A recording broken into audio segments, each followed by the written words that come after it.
Hey, what's up, everybody? This is an open discussion with C3 Films. My name is Chris, and this is. Cheryl.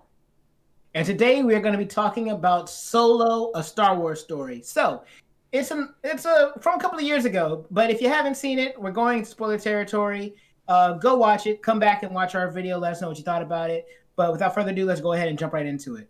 A Star Wars story, Solo. What did you think about it, Cheryl? It was fun. I had a lot of fun. I've seen it a couple of times, and every time I just have a good time. It's one of those movies where like I don't think too much about the story because it's not very um, unique or special. I guess it's just Yeah. exactly what it is. Fan pleaser. I'm a fan, and I was pleased. Yeah, I was wondering. So two things. Just like with Rogue One, it doesn't have an opening crawl, but it almost might as well have an opening crawl because it starts with the galaxy far, far away, and then it gives you a bunch of like lines that for you to read that would normally be read in an opening crawl, but they Mm-hmm. don't do it in an opening crawl because I guess they want to try to separate it from, the rest of the Star Wars movies. Right, but it didn't bother me as much because I didn't feel like I was expecting it. Because the way they Hmm. did it in Rogue One, you felt like you were gonna expect it, but in this one, because they kept going with like more text and then the movie starts, then I didn't feel so derailed. Right. Yeah, no, that's for sure. Um, and then like I was wondering because so now we're in the age of Disney Plus shows with Mandalorian, and then the future shows that are going to come out like Ahsoka and those other types of shows. But when I was watching Solo, and generally people didn't really take to this film, it didn't do well in the box office, but I also enjoyed the movie because it felt to me like almost like an episode out of Star Wars Rebels or something like that. And maybe I was wondering if this movie would have lent itself more to being a TV series on Disney Plus rather than a full-fledged movie, if maybe people would have responded better if that was how they were able to experience it. I think that maybe it was around the time when it came out, because I think it came out not too long after Rogue One, but before Episode 7. Is that is that correct? I just think it No, was. I feel like I think Solo because it was, remember, they alternate every year. So it was Mm-hmm. Episode 7 first, then Rogue One, then it was The Last Jedi, then Solo, Right. and Okay. then after that we were gonna get Rise of Skywalker. Okay. So that's probably. I think that's probably it because I remember when it came out. I remember like hearing and talking like you just like overall there being comments about how like oh it's another Star Wars thing and like it's like coming out with like a bunch of overdone Star Wars things. Like it was just too much coming out. Like maybe it would have done better if it was spread out more, but I think it was just Mhm. too many Star Wars things coming out at the same time that it didn't feel special because it's not like a, oh there's a Star Wars coming out. It's like a, oh it's another one that like whatever. Yeah, I think the only thing that makes me wonder about that is because we got three Marvel movies a year, and it was never a thing of superhero fatigue, and it was three Marvel movies a year like up to 10 years. And we didn't start with three Marvel movies a year. It was like one and then one or two. And then eventually, like, I think like in the last 5 years, it was three movies a year. But there was never any fatigue from superhero films. So I don't know if there's just a difference in the fan base. Part of me thinks that it was frustration with the Star Wars franchise, actually, more so, because at that point we had seen The Last Jedi. And I think a lot of people didn't respond well to that movie, and they carried those emotions with them to Solo. People were just kind of done with Star Wars, and I feel like that was, to me, I think that might have been a little bit of part of it. Right, yeah, because it wasn't just another Star Wars. It was like, oh there's another Star Wars that will probably be bad like the other Yeah. ones. And at that point it wasn't like under Lucas anymore, it was under Disney, and we know how Disney can sometimes miss the point, or like just not be on point for things, because it's more about like making money and not about the actual story. But I think in this case, like it definitely was more about making the money and less about the story, because that's at least how I feel about everything that has to do with Solo, because it's not like Rogue One where everything is original. Yeah. And like we don't really know any of the characters except for the, there's appearances and stuff. But Solo is just pure, we know who everyone is, like everything is just stuff that we already know. And so it's really just for the fans so that they could suck up all of our money to pay to watch this. Yeah, it's kind of cashing in on the fan base. Mm-hmm. And it's cashing in a way where it's kind of like these things that you didn't necessarily want to know or need to know, we're going to reference them and show it to you. You wanted to know how Solo got his dice? Well, here's a story about the dice. You want to know how Solo got his name? He didn't have a name. He was just Han, but it was given to him by an Imperial officer. So now he is Solo because he's It's by. Han. It's You Han are Solo. okay, Lando. Okay, Lando. Okay, Lando. We ain't even going. I don't even know what to do with you right now. But I do like that's a nice touch though that they brought that back. Yeah. So that's a nice little bit of consistency. And then it's like, oh yeah, you heard about the Kessel Run? We're gonna show you the Kessel Run. There's just all these references to like things that we knew about Han Solo. Oh, the Millennium Falcon. You want to know why it has that little middle piece missing? Well, we're gonna show you how it got that middle piece missing. It's just all like little things like that. So it's cashing in on the fan base. But in many ways, I feel like in the elements of the things that we didn't need, the other elements that are more about related to the world building or calling upon references of other Star Wars media, I feel like they're more successful in that, and it helps to round out the universe. And that's the part that I like about the movie is that it makes the movie feel like it is still a part of the wider universe, and this is one small story that's happening alongside all the other things that we're aware of. Mm-hmm. Yeah, I mean, surprisingly, I think they did a really good job despite it just being about taking stuff that we already know. Like it's basically an origin story, right? And I think Right. that they actually put it together pretty well, in the sense that there's not a lot of stuff in there that like really bothered me. And I don't know if you have like a long list of things that like you found wrong with. Yeah, me neither. I didn't really find anything where I was like, well, this doesn't make sense. Why are they doing that? Why are we? And often we do that, even for movies that we do. Like we tend to tear it apart. Like here for this movie, I don't really have anything to tear apart because, as a fan and knowing the Star Wars world and everything, like it fit in there, and it's just surprising to me that they made it fit because they did so poorly with the sequel trilogy, right? So Right. Yeah, I think this is movie. I mean, because it introduces a character we don't know in Kira. We never heard about her before, so she's new to this movie, and of course, you know that. Well, obviously, Han doesn't end up with her because he's going to end up with Princess Leia in the future. So we don't we don't think her story is going to carry through this movie. So, but it's surprising when you get to the end and it actually does. And it seems like that's them trying to create a sequel, which is going to go into a wider story. And we'll talk about that in a little bit.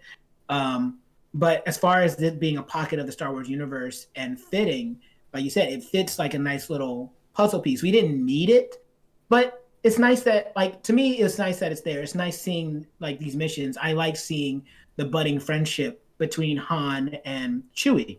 And the entire movie is building up to this whole thing. Like maybe they lean a little too heavy into the whole thing of like Han being like, "Oh, I'm going to be a pilot. I'm going to be a pilot. I'm going to be a pilot." But it's paid off very well because it's always these moments where he's like, "I almost get to touch, move your butt out of my chair." He doesn't get to touch the Millennium Falcon yet. And then finally, when it's like L3 is like killed, and then Lando is wounded, so he can't fly it. So now he's like, I get to pilot the ship, but that's not the moment that the movie really wants to accentuate. he gets to pilot the ship and he has Kira as his co-pilot. It's not until he says, "Hey Kira, we need to do this thing," and she says, "We totally should," and it's clear she has no idea what he's talking about, and Chewie just goes and does everything, and they're like, "Wait, you know what we're doing? You know how to do this?" And so Kira's like, "All right, you take this seat," and it's that moment when Chewie actually sits in the seat beside Han Solo that the music swells, and it's like, this is the moment. This is what we were built up to. And I like subtle things like that, or maybe it's not subtle, but I like things like that. Yeah, they just had like this movie is just full of these little like Easter egg things that if you were a fan of the original series and you watch this, you're like, ooh, ooh, ooh, ooh, this, ooh, that, ooh, this, right? It's just full of it. And like, that's why this movie was so fun because you get so much of that. And it's very different from like the mood of Rogue One, right? Where Right. Rogue One is definitely like more dramatic. It's not meant to be a comedy, but Solo is just all fun. It's supposed to be fun. Like that's the character of Han is just like being loose, and then you have Lando, and Donald Glover does such a good Lando, and like the two of them combined, it's like a pure comedy there because they're just so not serious. Right. They're over the top. Yeah, and they play off these other moments that and there's some you might even miss. Um, I think it's pretty obvious, but I know some people have missed this. But when after they make the Kessel Run and the Millennium Falcon's in tatters, and Lando's sitting there just looking at it with just seething anger for what Han did to his ship, and Han puts his hand on his shoulder, and Lando's just like, "I hate you," and Han says, "I I know," know. which is a reference and a play off of what he says to Leia with "I love you." Oh So yeah. there's just like little things like that, so you can tell that they're having fun, and that makes the movie fun. Yeah, I that was definitely one of my favorite parts of the movies. I totally wrote that down. I was like, no way I'm gonna let that go because it's like, it's so good. Like it just really is there for the crowd. Like the I mean, sorry, not the crowd, the fans. It's for the fans, and I can't say how much more. Like I can't say any more how great of a job they did doing that, making a movie for the Yeah, fans. right. And like you were saying, like they have that all over the place, and they have things like that that help to build on this universe. So, for instance, they mention that they're the way they're gonna where they can find unrefined coaxium, or the only other place they can find, excuse me, refined coaxium. There's one planet they mentioned, and then the other planet they mentioned is Scarif, and Scarif is the planet that they go to in Rogue One to upload the plans about what happened to the Death Star. So so that's a reference there. They mention how they could hire these other assassins that aren't Chewie, or not assassins, but other people that aren't Chewie and Han. And one of the people they say is we could have hired Bosk, and Bosk is a character from the original trilogy. That's another one of those bounty hunters alongside Boba Fett. So that's another reference. And one of my personal favorite references is when Lando and Beckett meet, and Lando says, "You're the one who killed Aura Singh," and he said, and Beckett responds, "Oh, the Fall killed Aura Singh." That is only for the fans. No one knows who Aura Singh is, but for like if you're a Star Wars buff, or even if you just like paid attention to like the Clone Wars and stuff, Aura Singh is an assassin that appeared in The Phantom Menace. She's standing on top of the ridge at the beginning of the pod race, and she's up there, and then she's the one that actually trains Boba Fett. So it's funny because now they just built this other kind of connection, because since Beckett killed Aura Singh, you could make an argument that Boba Fett is going to go for Beckett, but he doesn't get to go after Beckett because Beckett dies. But who does Boba Fett end up going after? Han, who is directly associated with Beckett. So that's what makes the movie even more fun. It's one of the best things about The Mandalorian. It builds on this universe that you already know, and it makes it feel like it earns a spot in this universe because of the connections between the rest of the bigger universe. It definitely feels like in Mandalorian they did their research before they made this movie, and they had people working on the movie who understood the world of Star Wars. Right. Absolutely. So one funny thing that I wanted to mention. So the Imperial March, that's canon music for the Empire, apparently, because when Han is in the airport, he hears the Imperial March playing dun dun dun dun. He hears it playing on a video, and that's what makes him turn to go and then, oh, I can like enlist and be a pilot. So that moment when that happens, I was like, so wait, the Imperial March is canon within the Star Wars universe? They actually have that as their theme? Interesting. That was one of those ones I was like, I don't know about this, but fine, whatever. We're gonna let that I slide. guess so. I didn't really notice that, but that's funny. I mean, why not? It's a good tune. Yeah, right. Ser- seriously, but yeah. So like, there's that. That was I thought that was kind of cool. They even mentioned Crimson Dawn and the Hutts. So we all know who Jabba the Hutt is, and And the how Hutt family. he ends up going to like when I guess like the first time you hear or you watch the movie and Beckett says that meet me on Tatooine, or like go to Tatooine. I heard that like there's a job there, and you know exactly what that means, like because you know that Han is gonna end up on Tatooine and mixed up with the Hutts. And Yep. so, but we also know that Beckett isn't there in the other movies, so it Mhm. kind of just lets you know that like that's Beckett is not going to have a very great ending in this movie. No, it means that Beckett's probably not gonna make it out of this film, which he doesn't. And even if he did, it's like maybe he'd make it through another movie, but eventually we know that man's gonna die. Yeah, and I So like the way he died too. I like it almost like there were moments where I know you're laughing because I'm happy someone died, but but I almost felt like there were moments in this movie that reminded me of Indiana Jones, yeah, which is kind of cool because yeah, Harris, that's it cool. just means that they did a good job with like directing and having this guy play um, Harrison Ford. Like Hmm. he really channeled the Harrison Ford, I think. And one of those moments was him shooting Beckett, because it reminded me of that scene where like there's in Indiana Jones when the guy is like with the swords and then he just takes the gun out and just bam, right? Yeah. But also because I liked how they had a bond. It was kind of like a no hard feelings um, killing, I guess you could say. Yeah. Because Beckett was like, I get it. I would have done that too. And you're like, you're Right. finally learning. And he was kind of like a father figure too. So I just liked the way they had Beckett bow out. I think they did right by that. No, I like that, and Woody Harrelson did a good job with the character. That moment is twofold though, because that's another reference, or another play off a meme. Because once again, Han shot first. Oh yeah. Nice. So like that's the thing, and that's why it's fun for me, because like even that, so in that moment I just mentioned it to you and you got all giddy and happy, like that's what the movie is intended. You can watch these kind of just insignificant or appearing to be insignificant moments, and those moments in themselves are references or homage to other moments or other like material, and so it makes going back and watching the movie over again some even more fun, because you get to pick up on things that you might have missed the first time around, and like Crimson Dawn is all over this movie, or the reference.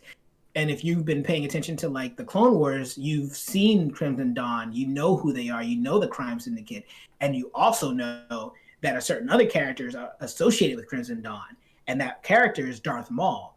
Now, I thought that this is probably one of the most interesting aspects of Solo, is the fact that in the context of the film universe, the films themselves, Darth Maul is dead. We don't know that Darth Maul is alive. The only way you know that Darth Maul is alive is if you watch the Clone Wars. So for him to appear at the end of this movie, it legitimizes the Clone Wars place in the mythology as well, because it's not based off of any information that you could get from any theatrical film. It's information that's based solely on an animated television show. And it's done so well for multiple reasons. One, you hear that voice and you recognize it immediately. It's Sam Witwer, who did the same voice for Darth Maul in the movie, and he did it in the Clone Wars animated show. And then when he takes off that hood, it's Ray Park underneath the hood, who also did the mocap and was the actor that played Darth Maul in the Phantom Menace. And then, even better, they're playing little bits of the theme from Duel of the Fates while Darth Maul is speaking. And it's details like that that just it makes it almost impossible not to have like these like giddy happy moments when you're seeing it play out, and it shows that the filmmakers had an attention to detail and they care. If only these people made the sequel trilogy. Man, if I could have heard Duel of the Fates in any one of the sequel trilogy like scenes, it would have made me happy. I mean, it's so great that like I actually picked up on a lot of that soundtrack where they would bring back the original soundtrack for little parts of the movie. Like they won't use the whole theme, but they Right. would play a small segment of it enough for you to recognize it, and it like blends in with the new score, which is like that's really great. That like that's the way you do it because you're making your own, but you're still bringing it back for us. So and putting us back in that world. Right. So I You're actually, still paying respect to that to the things that came before. mm-hmm, yeah, I just had a good time. There's so many things that I like little moments and stuff. Like just everything that has to do with Lando and his capes and and how like Kira uses the cape to put out a fire, and he was like, "No, that's my cape. It's a custom cape." It's a custom cape. Don't do it. Oh, There's a closet full of capes. yeah. No, I like what they did with him. If I'm gonna start getting a little nitpicky here, there are two elements I think that you can criticize a little bit more in the film. Um, so one element is the fact that L3 can be a little much. She comes across as a little much I with her old love like freedom. her. That was so funny. I Yeah, mean, I guess maybe it was a little much, but it was because of that exaggeration on equality that helped them escape with the raw right. coaxium. So like And that's what I was gonna it say. wasn't for nothing. Yeah, and that was what I was gonna say. So like while you can be a little bit nitpicky on it, the fact is that it serves a purpose. Because like you said, if they didn't, that leads to them having a viable escape plan for the breakout later because of L3 being the way she is. Um, the last part that could I think you could levy some criticism towards is the ending tricks, like the double blind backstabbing that happens, where it's like, oh, we backstabbed you, but I knew you were gonna backstab me, so I backstabbed the backstabber. Well, now I'm backstabbing the backstabber or the backstabbing. Like that can feel a little ho hum, but it doesn't. It didn't really bother me personally watching it. I thought that it was kind of cool, where it's like, oh, you thought I was faking and giving you a fake thing, but it actually is the thing you legitimately wanted. Um, and the whole purpose being so that we can like get the people that could, protect you away from us. So it didn't bother me, but I can see how you could be like, oh, of course it was the backstabbing of the backstabbing of the backstabbing, and I thought the thoughts of blah blah blah blah. I can see how that can be a little grating on certain people if you watch the film, but for me personally, it did not bother. It didn't bother me either. I think it actually went. It. I mean, it's very Han Solo, so Mhm. I don't think it bothered me at all. And coming from Han Solo and his mentor, it only makes sense that it would just be backstab after backstab, and then also Kira does it too. Um, but that doesn't bother me either because comes from the same background as Han in Right. a sense. So that I think just being in that kind of situation where it's kind of like a mafia, Crimson Dawn is basically like a mafia.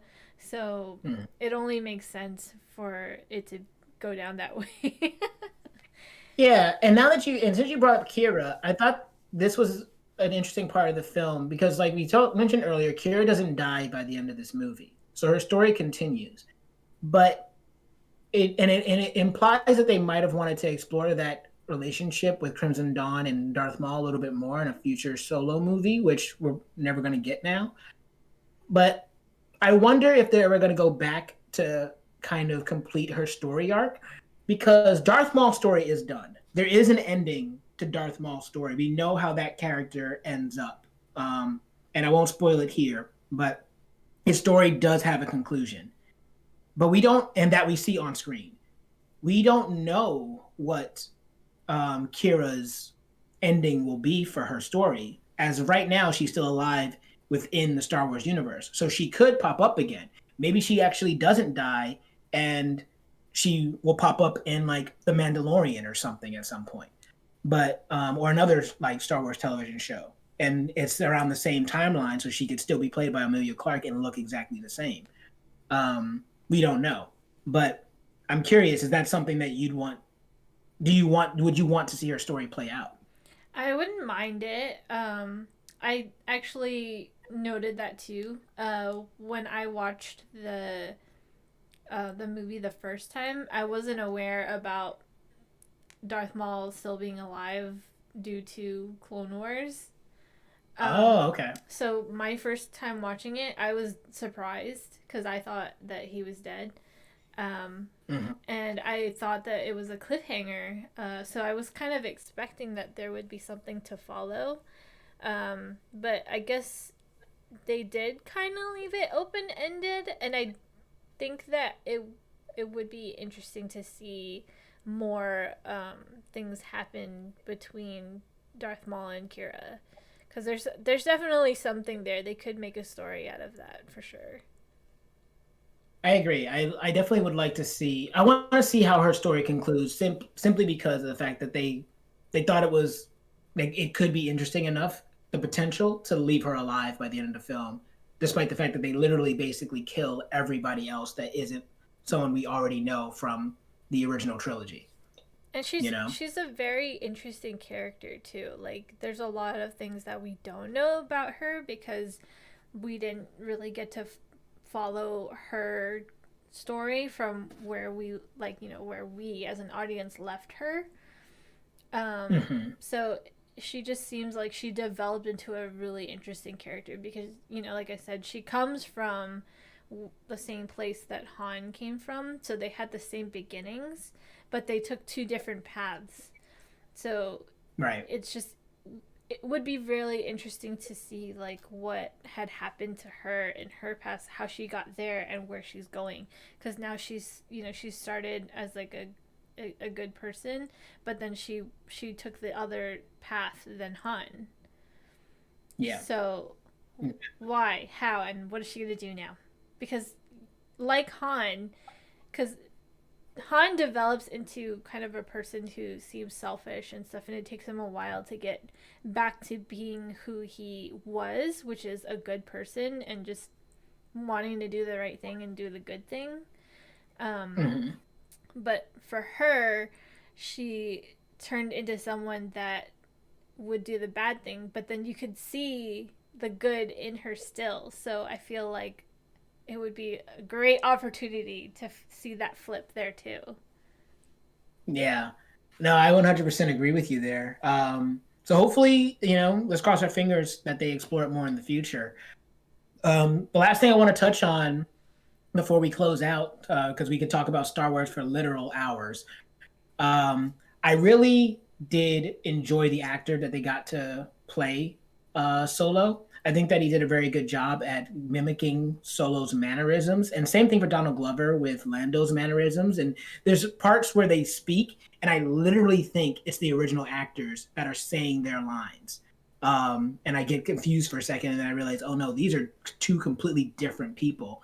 And one of my favorite moments with Solo is at the end when he sees Lando and he says, "I should have Chewie rip your arms off," and he's yelling at Lando. It sounds almost exactly like Harrison Ford speaking as Solo, the way that he would talk to Lando or to someone that just like backstabbed them or anything. And it's it's uncanny. So I think I have to really take my hats off to the actors that portray these characters in this movie, because it can't be easy to follow up a performance of another actor, and you're supposed to be that same character, not like a reimagining or a redo. No, you're a younger version of this already established character that has been played to the point of being iconic from another actor. That can't be easy, and I think that these two actors specifically filled those shoes nicely. Yeah, I couldn't agree more. Just so spot on. The first time I watched it, I was like, wow, he is just like Harrison Ford. And like, I didn't really know who Donald Glover was at that time when I watched it the first time. And then like later on, I watched Community, which is what he was also in. And now that I like am watching it again, I could see like how perfect that casting was for them to take Yeah, Donald Glover and make him be Lando. So good. The casting is just really good, and like even having I forget her name, Emile Clark. Emilia Clarke. Clark. She really holds her own, being in a world of characters that already exist. Yeah, So it's and Beckett as well. exactly. No, absolutely. So, is there anything else that you wanted to bring up real quick before we close out here? No, just that I really like L3 being the sassy robot. I think that she's definitely one of my favorite robots in the Star Wars universe. This is a good question. If you can think about it quickly, we'll answer it here. But what's your favorite droid? Oh, come on. That's it. It obviously it has to be R2 because R2 is the OG sassy robot. Everyone takes after R2. So, but L3 does a really good job being sassy, like R2. Yeah, I agree. I think I like Chopper from Star Wars Rebels a lot. Chopper's another sassy astromech droid. Um, but yeah, we can talk more about that later. Either way, what did you guys think about Solo? Did you guys see it? Did you enjoy it? Did you like it like us, or did you think that it did you suffer from Star Wars fatigue and you didn't see it at all at the time? Regardless, whatever you thought, comment below. Let us know. And while you're down there, if you give us a like, share, and subscribe. If you don't, though, I've been Chris, and this has been Cheryl, and we will see you all next time.